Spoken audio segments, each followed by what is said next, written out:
गोपीजन वल्लभ गिरिवरधारी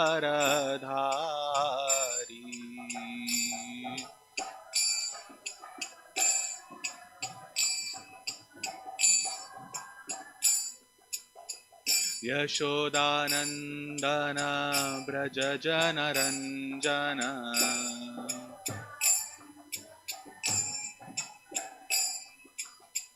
यशोदानंदन ब्रज जनरंजन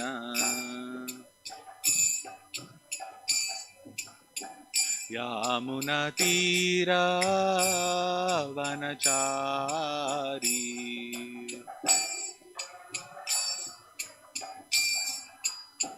यामुनतीरवनचारी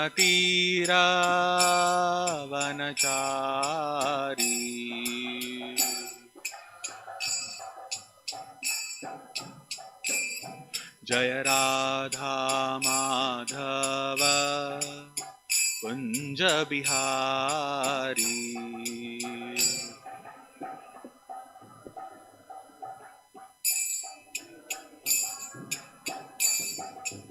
गोपीजन वल्लभ गिरिवरधारी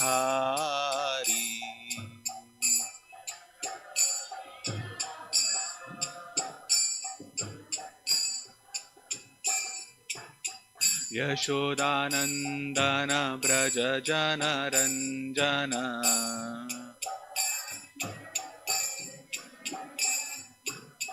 यशोदानंदन ब्रज जनरंजन यामुनतीरवनचारी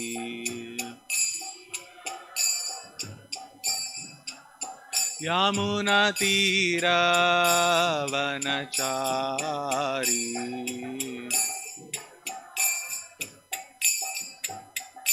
जय राधा माधव कुंज बिहारी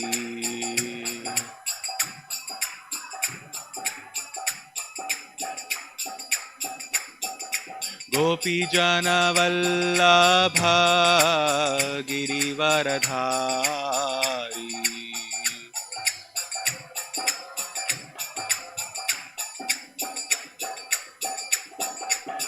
गोपीजन वल्लभ गिरिवरधारी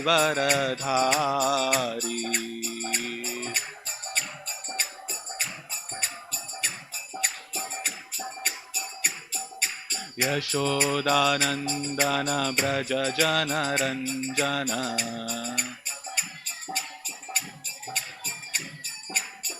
यशोदानंदन ब्रज जनरंजन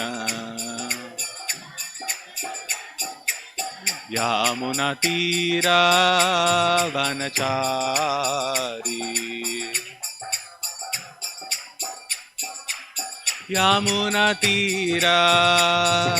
यामुनतीरवनचारी जय राधा माधव कुंज बिहारी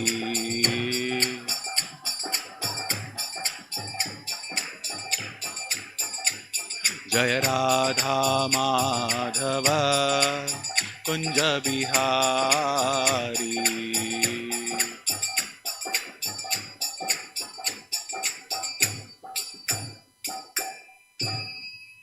जय विष्णुपाद परमहंस परिव्राजकाचार्य अष्टोत्तर शत श्रीमद् अभय चरणारविंद भक्तिवेदांत स्वामी महाराज श्रील प्रभुपाद की जय। श्रीमद् भागवतम की जय।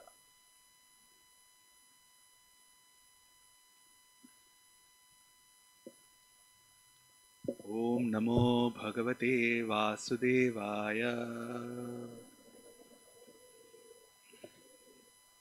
ओम नमो भगवते वासुदेवाय। ओम नमो भगवते वासुदेवाय।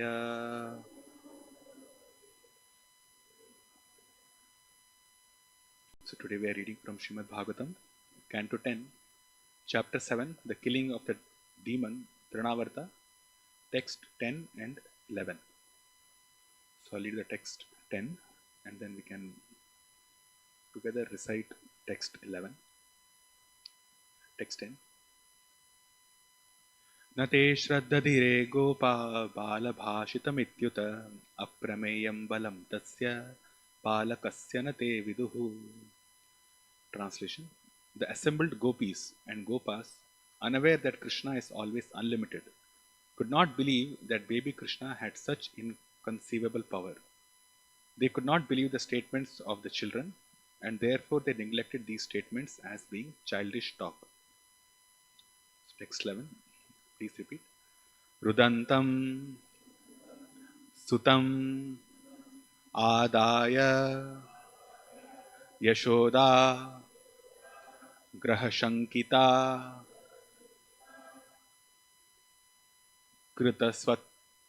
kritasvastyayanam vipraihi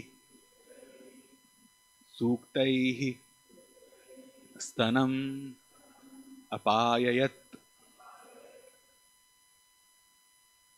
Rudantam sutamadaya yashoda grahashankita kritasvatyayanam vipraihi suktaistanamapayayat. Rudantam sutamadaya yashoda grahashankita kritasvatyayanam vipraihi suktaistanamapayayat. Rudantam sutamadaya yashoda grahashankita kritasvastyayanam vipraihi suktaistanamapayayat.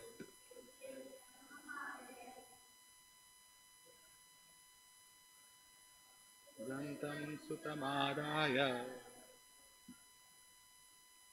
yashoda grahashankitaihi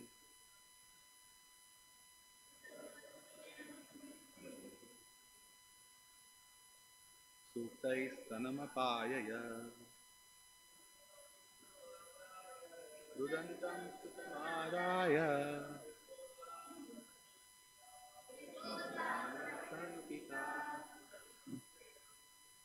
kritasvatyayanam vipraihi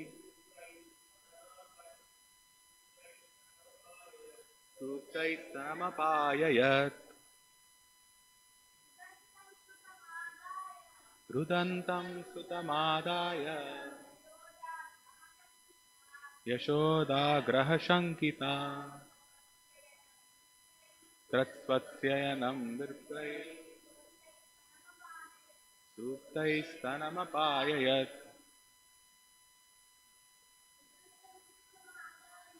Rudantam sutamadaya yashoda grahashankita kritasvatyayanam vipraihi suktaistanamapayayat. Mataris. Rudantam sutamadaya yashoda grahashankita kritasvatyayanam vipraihi suktaistanamapayayat. Rudantam sutamadaya yashoda grahashankita kritasvatyayanam vipraihi suktaistanamapayayat. Rudantam, crying. Sutam, son. Adaya, picking up. Yashoda, Mother Yashoda. Grahasankita, Grahashankita, fearing some bad planet. Kritasvatsyayanam, immediately performed a ritualistic ceremony for good fortune. Vipraihi, by calling all the Brahmanas. Suktaihi, by Vedic hymns. Stanam, her breast. Apayayat, made the child suck. Translation and purport by His Divine Grace, A.C. Bhaktivedanta Swami Srila Prabhupada, founder Acharya of ISKCON. Translation: thinking that some bad planet had attacked Krishna, Mother Yashoda picked up the crying child and allowed him to suck her breast. Then she called for experienced Brahmanas to chant Vedic hymns and perform an auspicious ritualistic ceremony. Purport: whenever there is some danger or some inauspicious occurrence, it is the custom of Vedic civilization to have qualified Brahmanas immediately chant Vedic hymns to counteract it. Mother Yashoda did this properly and allowed the baby to suck her breast.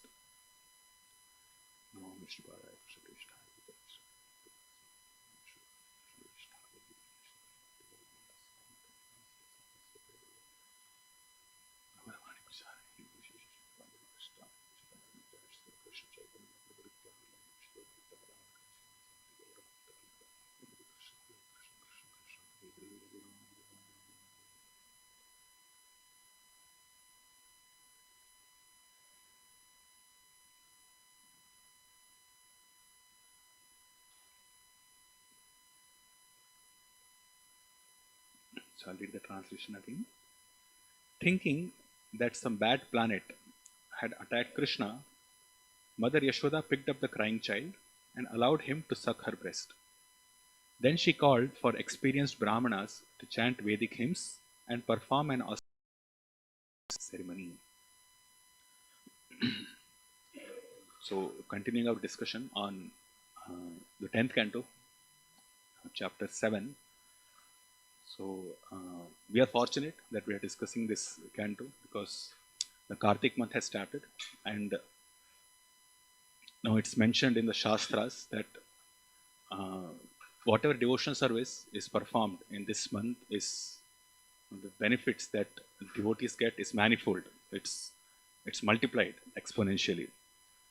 And we are specifically discussing the 10th canto as well. And these pastimes happened in Vrindavan, specifically the pastime of Trinavarta, Shaktasura. They happened in Gokul. And just by discussing these pastimes, it's understood that we are taking shelter of Sridham Vrindavan, and thus we are getting the benefit of speaking these pastimes during this month, Damodar month. So this chapter specifically speaks about three of Krishna's pastimes, his childhood pastimes. The chapter is titled The Killing of Demon Trinavarta, but then we saw in the past few verses that this cart demon, or the demon who had taken shelter of this cart, Shakatasura, he was killed, and then we will see that Mother Yashoda will see the entire universe, the entire cosmic manifestation in Krishna's mouth, and we'll also, of course, see the killing of the demon Trinavarta. So these three are specifically mentioned in this chapter. This particular verse, actually, these pastimes are mentioned in several scriptures. So this is there in Brahma Vaivarta Purana. This is also mentioned in Garga Samhita, and Garga Samhita actually has these two shlokas, very similar shlokas. So it's from the first canto of Garga Samhita, 14th chapter. It's text 15. So this is parallel to the text 10 of this chapter. So it says, Shraddham na chakrur balokte gopa gopyascha vismitaha Traymasikaha kva baloyam kva chaitad bhara bhrit tvanaha. Astonished, the Gopas and Gopis did not believe the children's words. What is this 3-month-old infant in comparison to this heavily burdened cart? So if you see text 10 here, the translation goes, the assembled Gopis and Gopas, unaware that Krishna is always unlimited, could not believe that baby Krishna had such inconceivable power. They could not believe the statements of the children, and therefore they neglected these statements as being childish talks. So here Srila Jiva Goswami, commenting on this text 10, he says that this word te is being used twice. Nate shraddadhire gopa bala bhashitam ityuta aprameyam balam tasya balakasya nate viduhu. So it's mentioned, so he explains actually that the assembled gopis and gopas, they did not believe two things. One is the talk or the children explaining that Krishna only kicked this cart and that's how it fell down. So they did not believe in that. And the talk that or the explanation that these children gave that it's Krishna who kicked it. They did not believe that Krishna had such inconceivable prowess to kill or to kick such a heavy cart. And from their point of view also, they did not see any demon being killed there. And there's an interesting story behind that. So what happened, it's also mentioned in Garga Samhita. I don't know if it was discussed before, but I just mention it. So there was one demon whose name was Utkacha. Okay, and he was Hiranyaksha's son. So this Utkacha once came to Lomasha Rishi's ashram and he broke some trees there and it disrupted Lomasha Rishi's meditation. So he cursed him that you should become bodiless. You should not have any body. So as soon as he was cursed, then he dropped his body just like a snake drops its skin. And then he understood the mistake that he has committed. So Utkacha then begged to Lomasha Rishi, asking his forgiveness. So Lomasha Rishi became compassionate on him and he told him that after Chakshusha Manvantara, Vaivasvata Manvantara will come and that time Lord Krishna will appear. And when he kicks you, and at that time you will become liberated. And he also gave a body made up of air. Okay. There are 5 elements. So our body is made up of all 5 elements: earth, water, fire, air, ether. So he gave Utkacha a body which is made only of air. So which means he cannot be seen. So the Srila Prabhupada also writes in this previous verse, I think, that Shakatasura was a ghost. He could not be seen. So the Vrajavasis, the Gopas and the Gopis, they could not see the demon. And if you see, Shukdev Goswami also follows that same line. In this whole verses, he never mentions the word Shakatasura. Srila Prabhupada explains that in the purport, that's Shakatasura, and it's mentioned in other Shastras also. But Shukdev Goswami does not mention that, or that word Shakata or Shakatasura. Shakata comes, of course, the cart is there, but Shakatasura is not mentioned by Shukdev Goswami in these verses, any of the verses. It's just mentioned in the purport, and that's how we understand. So he's following the mood of the Gopas and Gopis, that they did not see Shakatasura at all. From their point of view, it was Krishna, and the cart, of course, in other Puranas it's mentioned that the cart has been there for a very long time. And it was a huge cart.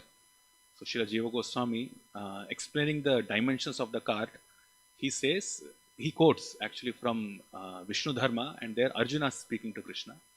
And he says that the cart is as tall as the tala tree, means palm tree. The cart is as tall as a palm tree and it is huge and it has not been moved around for very long time. And with that in mind, Mother Yashoda keeps Krishna below that cart, thinking it's an old cart, it's a huge cart, there's no chance of it collapsing or falling. So she was quite assured that nothing would happen to Krishna. And when Krishna kicked it for killing this demon, then the entire cart, it flew up into the sky as if a bird flies in the sky. So when he kicked, it's not that the cart just rolled down, it actually flew up into the sky by his kick, and then from there it crashed down, spilling all the butter, the milk, ghee, whatever was kept on top of that cart, and the utensils also, everything just flowed. It was all spilled. And this was astonishing for the Gopas and the Gopis. Okay. And they asked these children, what happened? How did this happen? This particular cart has been there for such a long time, and there's no chance of it breaking just like that. So what exactly happened? Who was there? The children were looking at Krishna, but they could not see the demon because he was made up of this body of air. So they said that Krishna kicked it, and then the cart fell down. It jumped into the sky and fell down. So the Gopas and the Gopis, they could not believe these children, and of course they could not understand that Krishna can perform such inconceivable activities because okay, anyway, that's mentioned in the commentary of the Acharyas. So they did not believe. They did not believe both of these things. But then there is no other explanation also.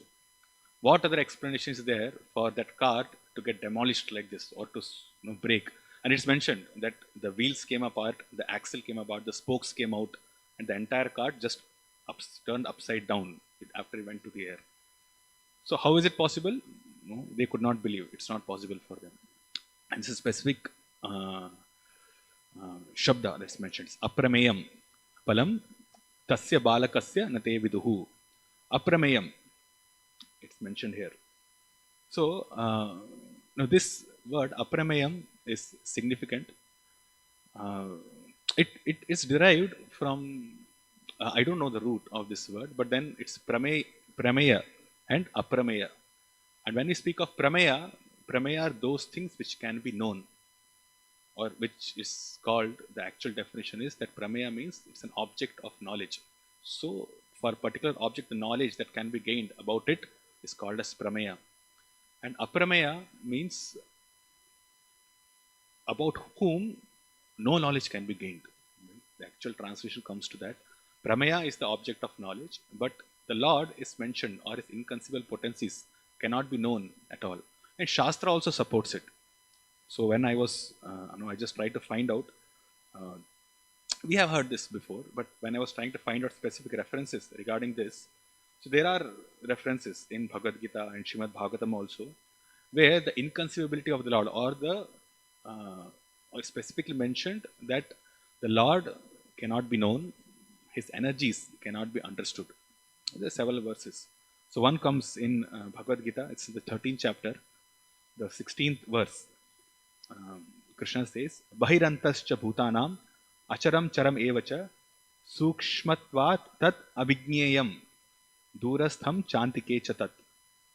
So Bahir Antascha Bhutanam, although the Supreme Absolute Truth is Bahir and Antaha, his outside, his inside as well. And Bahir Antascha Bhutanam, Acharam Charam Evacha.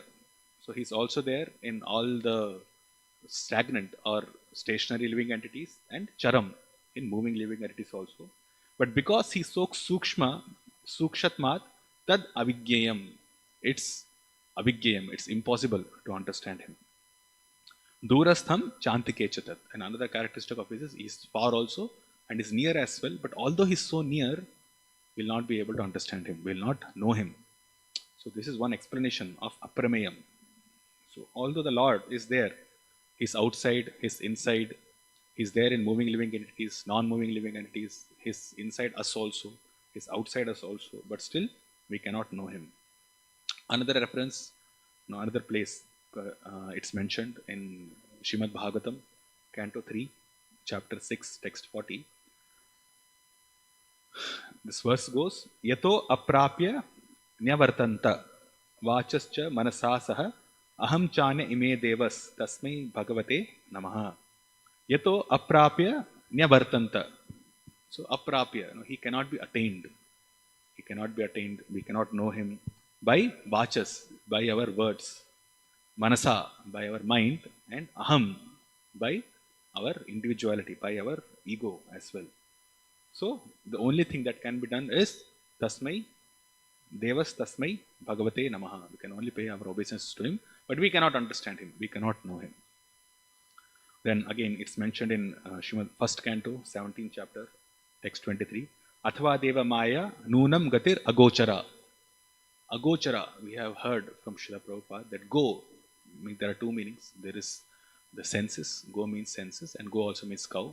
So gochara means the senses are working to gain knowledge. There are two types of senses. There is knowledge acquiring senses and there is working senses. So our eyes, ears, nose, tongue, then skin, these are all knowledge acquiring senses. So nunam gatir agochara. So although the senses may endeavor a lot, they can run here and there trying to gain knowledge, but nunam, even little knowledge about Krishna cannot be gained. And another reference is nunam bhagavato brahman harer adbhuta karmanaha durvibhavyam ibabhati kavibhis chapi cheshtitam. Kavibhis chapi cheshtitam means although the kavis, the most intelligent people who have understood the Vedas, although they take lots of endeavor to understand the absolute truth, still they cannot understand him. Durvibhavyam means to understand him is very, very dur or very, very difficult to understand him. There's another reference also in the second canto itself, in 5th chapter, text 20.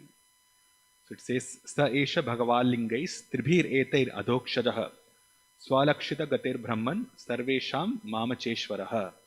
So Adhokshajah Swalakshita Gatir. So Adhokshaja actually commenting on this pastime, it's a tangential point, commenting on this pastime of Shakatasura, Sri Jiva Goswami, in Vishnu Sahasranama, Baldev Vidyabhushan, when this word comes, or when the name of the Lord is mentioned, Adhokshaja, he gives the example of Shakatasura, the killing of Shakatasura. At Shakatasura, although he could not be understood by the senses, but still the Lord was able to kill him. And being Adhokshaja, his inconceivability or the prowess or the power through which he killed Shakatasura was inconceivable for all the inhabitants of Vrindavan. This is another reference where it's mentioned, Sa Esha Bhagavalingais Tribhir Etair Adhokshajaha Swalakshita Gatir Brahman Sarvesham Mama Cheshwaraha. So, the Lord cannot be understood. Swa Ullakshita Gatir. Again, the same concept comes, that although one may try with their senses to understand the Lord, then it is not possible. So there are several references like this. I actually tried to limit the number of references. There are many, actually hundreds of references which says that Lord cannot be understood. But at the same time, Krishna also gives us, he tells us, he told Arjuna how he can be understood. So specifically in Bhagavad Gita, there are two verses. We know one verse. The verse that comes to mind is Bhaktyamam Abhijanati Yavan Yaschashmi Tatvataha Tato Mam Tatvato Gyata Vishateta Dhanantaram. So by devotion service, one can understand the Supreme Lord. And who says this? Krishna himself says that. So Bhaktyamam Abhijanati Yavan Yaschashmi Tatvataha. And not only knowing him, but one can know him in his truth or in his own essence. The Tattva can be understood, which means his actual personality can be understood. And Tattvato Jnatva Vishate Tadanantaram. One who knows that, he goes back to the spiritual world. He also says, Janma Karma Chame Divyam, Evam Yoveti Tatvataha, Tyaktva Deham Punarjanma, Naiti Mametu Swarjuna. So one who knows the Janma and Karma of the Lord, then he also can understand the Lord and go back home, back to Godhead. One more verse, which is quite important, but normally not quoted much, is from 11th chapter of Bhagavad Gita. It's text 54. So Krishna says, Bhaktya Tvanannaya Shakya Aham Eva Vidorjuna Gyatum Drashtum Cha Tatvena Praveshtum Cha Parantapa. So Bhaktya Tvanannaya Shakya. So how the Lord can be understood is if one engages in Ananya Bhakti.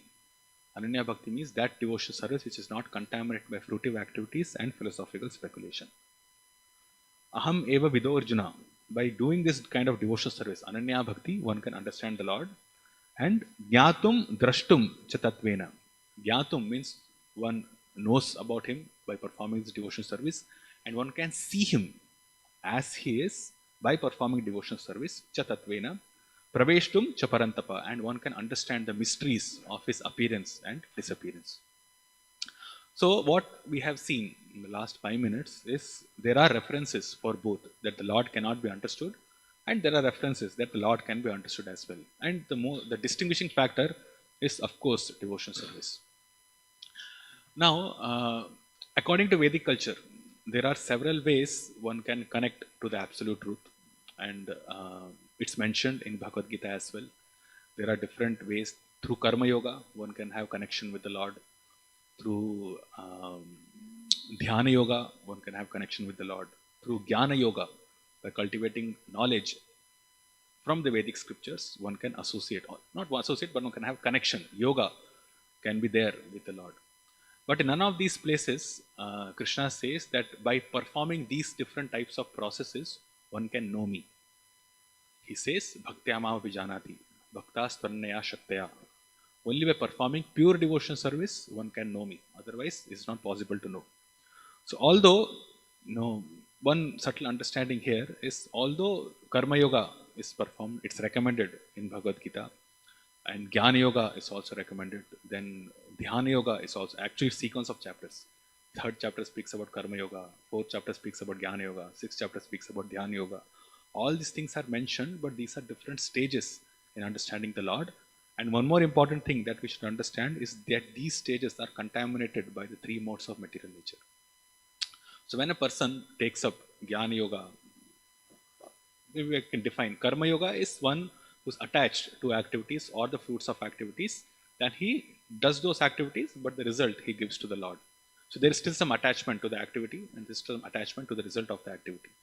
And Jnana Yoga is when more importance is given to intellectual speculation, philosophical speculation. So one gets into that kind of a mode. And Dhyana Yoga is when one meditates on the super soul, on Paramatma, but there is also contamination that he has the desire to attain some mystic perfections. So because there is desire for own sense gratification, either gross in when it comes to Karma Yoga or subtle when it comes to Dhyana Yoga and Jnana Yoga, all these processes, they are connecting to the Lord. Yoga, Yunjate, that is happening. The connection to the Lord is happening, but these are still contaminated by the modes of material nature. Karma Yoga, there's the influence of some amount of Rajoguna also. Dhyana Yoga and Jnana Yoga, there's an influence of Sattvaguna also. But devotional service is the only way to understand the Lord because it is transcendental to the three modes of material nature. That's why the last reference says, the last reference which I gave from second canto, it says, Sa Esha Bhagava Lingais Tribhir Etair Adokshajaha. So Tribhir Etair Adokshajaha, the Lord cannot be understood by one who's influenced by the three modes of material nature. He can be understood only by a person who is beyond the three modes of material nature. So devotional service can be performed, but if you are still maintaining material attachments, if you still have attachment towards enjoying the fruits of our activities, if we still have the tendency to speculate apart from understanding the devotional service aspects of the Lord, and if there is a inclination towards getting some mystic perfections, then the Lord cannot be understood completely. He cannot be understood properly. So now this leads us to this point of, or rather to this verse itself, where the Vrindavan Vasis, the Gopas and Gopis, they also think, they are also not able to understand the Lord. We have discussed that who cannot understand the Lord? Those who are influenced by the modes of material nature. But are the Vrindavan Vasis influenced by the modes of material nature? No. So how is it that they are not able to understand the supremacy of the Lord? So to answer this, Srila Jiva Goswami, he comments, and there's a commentary by Sanatana Goswami also, and they specifically address this point. So Srila Jiva Goswami writes, they all had complete knowledge since they were dear to the Supreme Lord. So one who is a devotee of the Lord, Bhaktas Tvananaya Shaktya, one who is a pure devotee of the Lord, Ananya Bhakti, and Ananya, the epitome of Ananya Bhakti are the Vrindavan Vasis, the Gopas and the Gopis. Correct? So they are the epitome of Ananya Bhakti. So of course they should know everything about the Lord. And Jiva Goswami agrees to that point. And he says, yes, they do know. They all had complete knowledge since they were dear to the Supreme Lord. However, they did not perceive Krishna's unlimited powers, aprameyam, because the Supreme Lord cannot be measured. So because Supreme Lord cannot be measured, they could not understand. And particularly, specifically in this case, he was revealing his childhood pastimes and thus hid his powers. So because he was manifesting his childhood pastimes, so therefore the powers that although he exhibited was hidden from these devotees. So from, of course, from what we have heard in Srimad Bhagavatam till now, we understand that the devotees, they are under the influence of the internal potency of the Lord. And under the internal potency of the Lord, although the devotees are fully knowledgeable, but still for the sake of pastimes, for the sake of rasa, for the sake of exchanging the transcendental mellows between them and Krishna, they come under Maya, that is Yoga Maya, in which they forget the supreme transcendental potency of the Lord. So Shiva Goswami continues, thus they did not believe the words of the children. And Sri Jiva Goswami, to substantiate this point, he quotes from the 53rd chapter of 10th canto itself, and he says that this particular pastime comes when Krishna, on the request of Rukmini Devi, he goes to kidnap her, and it's understood that it was the Swayamvar of Rukmini, Shishupal, Jarasandha, and so many other kings, inimical kings to Krishna have come there. So when Balaram hears this, that Krishna has gone alone to kidnap Rukmini, then he becomes very agitated. He becomes very worried. Oh, what will happen to Krishna? Was Balaram, who's the direct expansion of Krishna, does he really has to worry about Krishna? No. From philosophical point of view, he does not have to. He completely understands that Krishna is the Supreme Lord. But still, in this particular case, he's worried about Krishna. He's worried about Krishna. What will happen to him? How will he face all these people? So what he does, he immediately marches out with an army consisting of cavalry, elephants, charioteers, so many akshaunis of Sena just to protect Krishna. And then he goes to this Kundinagram, where this thing is happening. So Sri Jiva Goswami quotes this and he says, as Balaram is aware of the potency of the Lord, similarly the other devotees are also aware, but out of affection for the Lord, they kind of tend to forget that Krishna is powerful and he can handle himself. Now Sanatana Goswami's commentary is more interesting. He says, Nanda and the other cowherds did not know the immeasurable power of that boy, with a question mark. So, Tena Viduhu, did they not know? By the modulation of the voice, the sense is Vidanti eva. Of course they know. It's not that they did not know. They knew. Because in bhakti, it is possible to know everything.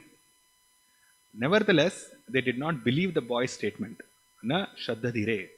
Balukto vishwasam na chakruhu. Why? Because they were spellbound by prema for Sri Bhagavan. Because of intense affection and love for the Lord, they could not see or they could not understand the inconceivable prowess of the Lord. Which again substantiates the point that they are under the influence of the internal potency of the Lord. And we will see the whole childhood pastimes of Krishna is like this. The activities that he performs are amazing. He killed Putna, but did the Vrindavan Vasis get bewildered that Krishna is the Supreme Personality of Godhead? No. Now he has killed Shakatasura, and he will show the universal form within his mouth itself to Mother Yashoda. Then he will kill Trinavarta. Then so many demons we will see in this canto. So many demons will be killed. But each and every time, the Vrindavan Vasis or the Gopas and the Gopis have only one thought: whether Krishna is safe or not. Has something happened to him or not? Just like Balram thought, whether Krishna is safe. He has gone to kidnap Rukmini. Will he be safe? Fighting with all these kings. So that same mood is there in the Vrindavan Vasis as well. So this is the explanation of this word apramayam, which the acharyas give. That although the Vrindavan Vasis knew about the potency of the Lord, but under the influence of Yogamaya, it happens in such a way that the pastimes are relishable, and it is not tinged with the Aishwarya Gyan, with the knowledge of the potencies of the Lord. Then the rasa, the exchange of rasa, will not happen. So when Sri Sanatana Goswami writes that they were spellbound by prema for Sri Bhagavan, this love for Krishna actually transcends all the knowledge. When we give the definition of Bhagavan, we say Aishwaryasya Samagrasya Veerasya Yashashashriya Jnana Vairagyosshaiva Sannam Bhagaitingana. So there are 6 aspects which qualifies a person, or that which qualifies the Supreme Absolute Truth as Bhagavan. So the Vrindavan Vasis are unaware of all these 6. So one who is ignorant, of course, is unaware of all these 6, but even the Vrindavan Vasis, they are unaware in the sense that they are aware of the potencies of the Lord, but out of boundless love for Krishna, they could not see Krishna as a Supreme Personality of Godhead. Right? So that's why they did not trust, they did not believe the words of these children, and they also did not believe that Krishna has such inconceivable prowess. In text 11, it shows Rudantam Sutamadaya Yashoda Graha Shankita. So Graha Shankita is mentioned fearing some bad planet. Okay. So in Vedic culture, or it's understood, Prabhupada himself writes here, whenever there is some danger or some inauspicious occurrence, it is the custom of Vedic civilization to have qualified Brahmanas immediately chant Vedic hymns to counteract it. Mother Yashoda did this properly and allowed the baby to suck her breast. So, inauspicious occurrences are attributed to the planets, the graha. Okay.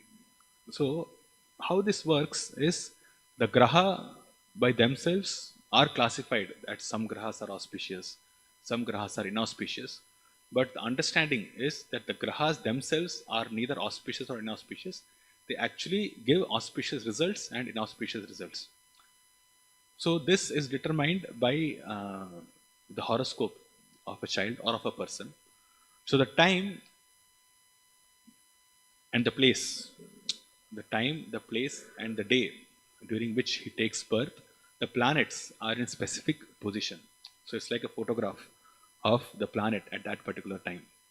So that determines the life of the child. It determines his characteristics, it determines his behavior, it determines how his life is going to span, which all activities, which all occurrences will happen at which particular time. So these are all determined just by looking at the horoscope of a person. So this horoscope is basically a reflection of that person's karmic reactions. So the living entity has been there within this material world for a very long time. So the time and the place and the day at which he takes birth is actually predestined, depending upon the karmic reactions of that person. So when because he has to undergo certain amount of reactions, pious reactions and sinful reactions in this particular lifetime. And indicative of that is the planets which are revolving in this universe. So when a person is born at that particular time for in that particular location on that particular day, then the planets basically are set in such a position that the karmic reactions which he is supposed to enjoy or suffer are automatically bestowed upon him during the course of his life. So the planets are themselves not auspicious or inauspicious, it's our karmic reactions which are dealt through or meted out to us through the influence of these planets. Okay, and in Vedic system, this was understood by everybody that the position of the graha basically determines what kind of reaction we are going to experience in this lifetime. So it's mentioned that there are two auspicious planets, means there is this Guru and there is Shukra. So these two, whenever they are in a very nice place in our horoscope, then the life will be good. So there will be more pious reactions that one person will experience. And whenever there is the other planets are there, like Sun, Surya, or Shani, or Mangal, or Rahu, Ketu, these are called inauspicious planets in the sense that these planets give out inauspicious results for that particular living entity, for that particular person. So if these planets are present in the prominent position in the horoscope of that person, then his life may have to undergo lots of, or he may have to undergo lots of turmoil and turbulence in his life, because sinful reactions is what he's supposed to get in this life. So this is just a basic understanding. So a child who is born according to that karma, and there's also this dasha system. So dasha system, basically there are several dasha system. The prominent one followed is Vimshottari dasha. So there each planet is assigned influence upon the person for certain set of years. So sun has 10 years, moon is 7 years, Guru is 16 years, like that, the different set of years. And that planet's results, according to the planet's position in his horoscope, he is supposed to experience that reaction during that particular time when that particular graha dasha is going on. So this is how basic understanding of horoscope, seeing, understanding the people's lifestyle is. That is how it is done. But this is for people who are completely devoted to their karmic reactions. But one who is devoted to the Lord, then because the Lord takes care of that person personally, he does not have to undergo or all the reactions which is supposed to, not all the reactions, but his planetary influences are adjusted in such a way that whatever is required for him to progress in devotional service, the planets act accordingly. Just to give an example, Shani is considered inauspicious because if he's there in those places in our horoscope where we are supposed to get gains, then Shani will ensure that you do not get that gain. Okay. So for material perspective, it's an inauspicious planet because people want wealth, people want money, they want to gain, they want position. But for devotees, it's very good because it leads to material renunciation. Because they do not gain anything. All the riches or inheritance that they're supposed to get because of the influence of this planet, they will not get that. So which makes them renounced and which pushes them towards devotion service. So those who take up devotional service, they are not under the influence of these planets as such. Although to some extent, there are specific references which can be made. But those who are pure devotees of the Lord, Ananya Bhaktas, those who are not engaged in any kind of fruitive activities or philosophical speculation to merge into the existence of the Lord or to enjoy this material world, for them, these horoscopes do not have much influence because they are directly under the protection of the Lord.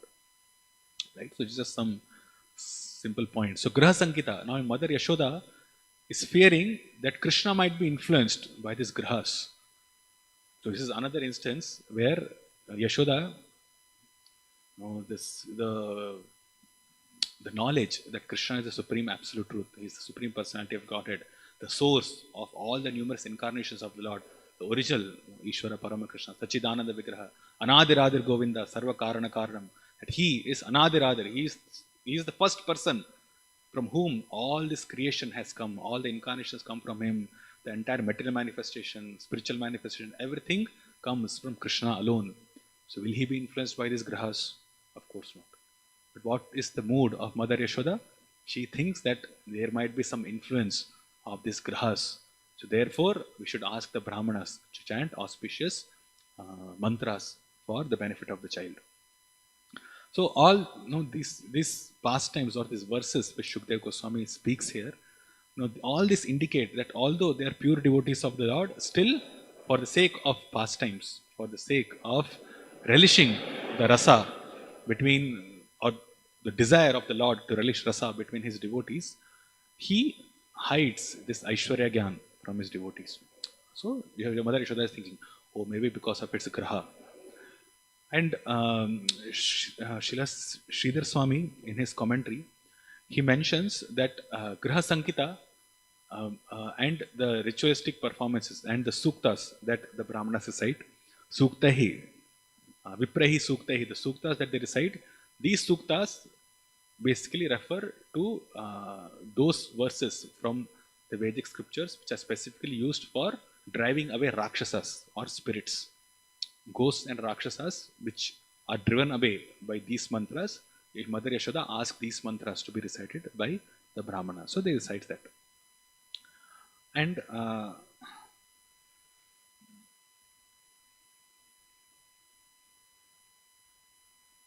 yeah, so there's one more thing which is mentioned here. It says, Krita Swastyayanam Vipraihi. So this Swastyayanam, Swasti, Ayanam are actually specific set of mantras which are given in Brahma Vaivarta Purana. Because of lack of time, we'll not go through all that. But this set of mantras are the mantras which were actually recited for Krishna. So there's a story actually, a short story behind that.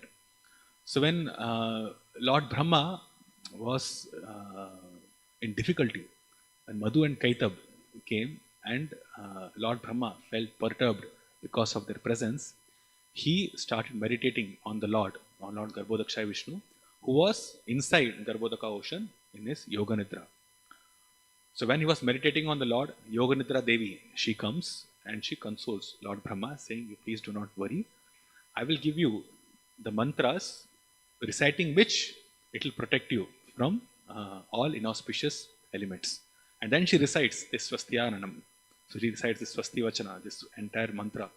There are around, I think, 8 to 9 verses. She recites this. And then she tells Lord Brahma that by reciting this mantra, you will have nothing to fear. You will be protected. And the Brahmanas, they recite this mantra, the same mantra which Yoganitra gave to Lord Brahma. And after reciting that mantra, they tie a black thread on Krishna's neck. Okay, after reciting this mantra, after purifying, after this yantra has been invoked or has been invested with the potency of this mantra, which is called as kavacha also. This wasn't tied to Krishna's neck. So this is mentioned in Brahma Vaivarta Purana. So, so when Yashoda asks the Brahmanas to chant the Vedic hymns to counteract it, this is what actually happened. So in Brahma Vaivarta Purana, it's mentioned in detail.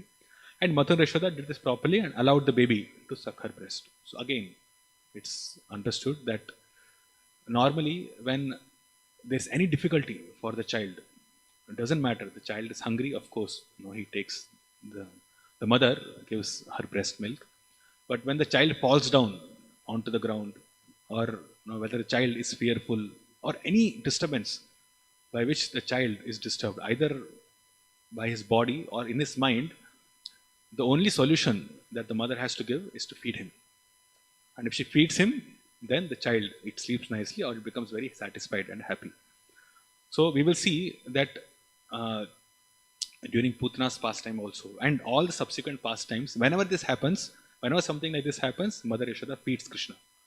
Because all the inauspicious things, they all go away and the child attains immunity just by feeding on the mother's breast milk.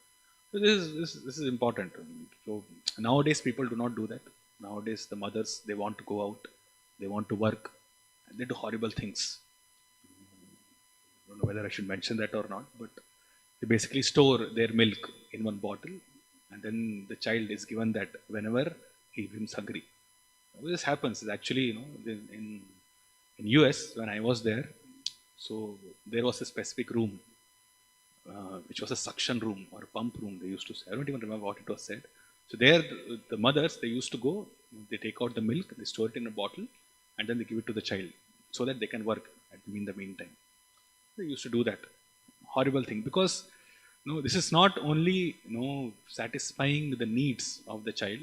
The needs of the child is the hunger of the child, but it's an intimacy that the mother and the child develop when she feeds the child, and the protection or the satisfaction which the child feels by being intimately related to the mother, by being close to her, makes the child very, very comfortable. It gives the child an understanding, or it gives the child a comfort, a satisfaction that I am being protected. So Mother Yashoda understands this. So that's why we will see whenever any demon comes to disturb Krishna and is killed by Krishna, she's always worried about Krishna. There's no understanding that, oh, Krishna has already killed so many demons. In future also, if demons come, he will kill. It's possible. Lord Narayana will protect him. From mother's point of view, her affection, her love for Krishna is exhibited by her feeding Krishna all the time whenever these kind of things happen. So that's why it's mentioned. That's Tanam Apayat. This will come again and again. So she fed Krishna with her breast milk like this. Okay, so these are some points. I'll stop here. So if you have any questions, we can discuss.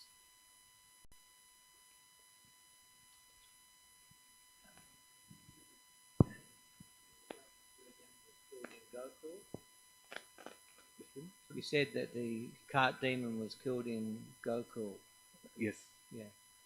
Isn't it that when Krishna was first taken there, was taken to Nandagram by Vasudeva? When Krishna first went to Vrindavan, he went to Nandagram, and then from there he went to Gokul, I think. So, huh?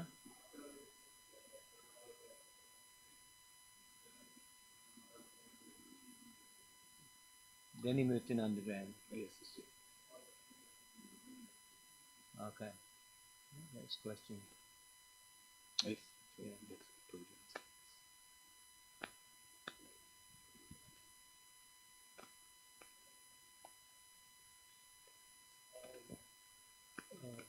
As you were mentioning about the names of Adokshaja, and then also I just remember as there is also Aprameya here. Also the names are very much repeated in Vishnu Sahasranam also. Yes. So we have this Aprameya and Aprameya Atma. Yes. So Maharaj was making a point that the Lord, when he just, as you said, for the Prameya, that it's an object, then it can be measured. So the Lord is immeasurable. That's one point. And another thing is that he has a height, he has a weight, but you just cannot measure him like that. Yes. As you explained the point of Bhaktiyama Vijanati. Yes. So that's one point. Another thing that was thinking of was, as you mentioned, that these things are in the Vedic tradition. Even some 25 years back, also in India, the children were protected with all these, like these black robes, and Yes. they put some kavachas and like that. The chanting of mantras all went. Now all those traditions are almost getting lost. Yes. Nobody wants to do it, but rather, they plastic stuff and all the funny things they do that. It has so much Yes. meaning. People are completely unaware of all these things. The subtle understanding has changed because initially, or rather, as you said, probably 20, 25 years back or before that, the understanding was that we are dependent on higher powers, or we are dependent on higher powers, either demigods or the Supreme Lord, and only by His mercy or only by His uh, grace, we can protect ourselves. But now the consciousness has changed that we can do everything by ourselves. We can achieve everything on our own. We can protect ourselves on our own. Everything is available to us within our hands. Everything is easily available now. So therefore, the dependence on higher authorities has gone down. This we can also see by the way the children respect their parents, their teachers. So at least from our generation or generation before that, that respect automatically used to come because it was understood subtly. The environment itself was such that we have to be dependent on them. Only by their grace, by their mercy, we will be protected. We can gain something. We can gain knowledge. We can get proper culture like that. But as we see, as it goes down, as Kali Yuga progresses, nowadays we do not see that manifestation because inherently the understanding itself is that we can achieve everything on our own. So there is no dependence on superior authorities. So, all this whole consciousness has changed in such a way that because there is no dependence, all these different ritualistic things, which basically signifies dependence on others, they are all going down now because they think that they can do everything by themselves. It's not, of course, they're still dependent only, but then they do not understand that. Mataji had one question.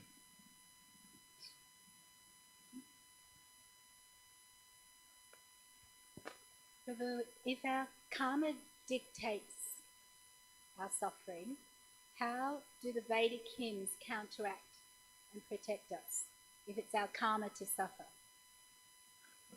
Can you please repeat, Mataji? I'm not able to hear. Sorry. Yes.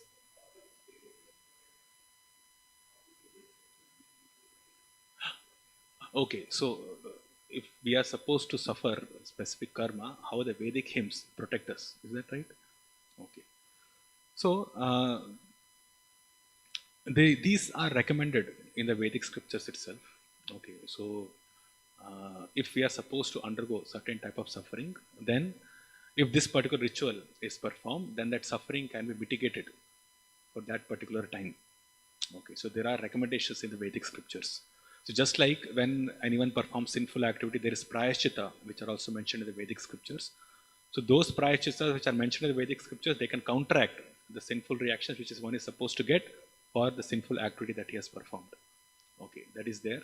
So similarly, there are Vedic hymns which are mentioned which can counteract the reactions which one is supposed to get. But ultimate understanding is that a person has both. He has both pious reactions to undergo. He also has sinful reactions that he has to suffer. And to nullify both the pious reactions and sinful reactions is possible only by pure devotional service. So karmani nirdahati kintu cha bhakti bhajam. To mention in Brahma Samhita that karma can be karma nirdahati kintu cha bhakti. Only by devotional service, all the karma can be destroyed. So there are recommendations in the Vedic scriptures that by chanting particular hymns, some graha shanti can be done. Some planets can be pacified like that. So that is a temporary measure of mitigating the suffering that we are supposed to get. And that happens also. So because it's mentioned in the Vedic scriptures, that works. But then in the meantime, because the person is still performing karmic activities, he is bound to get reactions for those karmic activities also, either in this life or in the next life. So yes, Vedic hymns do protect in that sense. So that's there. Okay, so we stop. Srimad Bhagavatam ki jai, Srila Prabhupada ki jai.